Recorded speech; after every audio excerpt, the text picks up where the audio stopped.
Les évêques du Cameroun interdisent formellement toute bénédiction des couples homosexuels dans l'église du Cameroun. Dans une déclaration signée ce 21 décembre d'Andrea Funia-Kea, archevêque de Bamenda et président de la conférence épiscopale nationale du Cameroun, ces derniers s'insurgent contre la récente sortie du pape François qui autorise la bénédiction hors liturgie des couples de même sexe. Morceau choisi. L'homosexualité falsifie et corrompt l'anthropologie humaine et banalise la sexualité dans le mariage et la famille, fondement de la société. Dans la culture africaine, cette pratique ne fait pas partie des valeurs familiales et sociales. Elle est une violation flagrante de l'héritage que nos ancêtres nous ont légué. Mais encore, l'homosexualité n'est pas un droit de la personne humaine, mais une aliénation qui nuit gravement à l'humanité. C'est une abomination. Bénir, c'est dire du bien.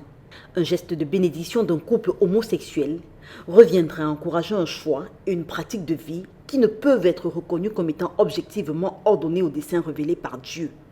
Bien plus, différencier le cadre liturgique du cadre non liturgique pour appliquer la bénédiction aux personnes de même sexe en couple entre guillemets, relève d'un double langage hypocrite. La déclaration qui tient sur 2 pages, pleine, appuie sensiblement chacune de ces phrases d'un passage biblique pour décrier le phénomène homosexualité.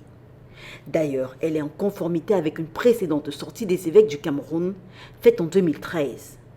Dans le dernier paragraphe, la conférence épiscopale appelle à la conversion radicale des homosexuels, qu'elle invite à sortir de la mentalité de victimisation avec des termes très souvent utilisés comme minorité.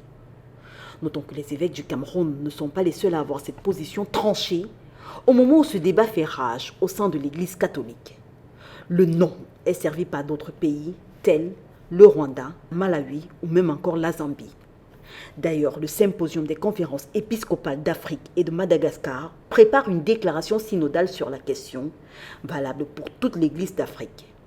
Cette déclaration, si on s'en tient à la lettre du président du SECAM au président des conférences épiscopales d'Afrique et de Madagascar, servira de ligne directrice générale pour toutes les églises locales du continent. Question. S'achemine-t-on vers une église catholique africaine séparée de Rome et du Vatican?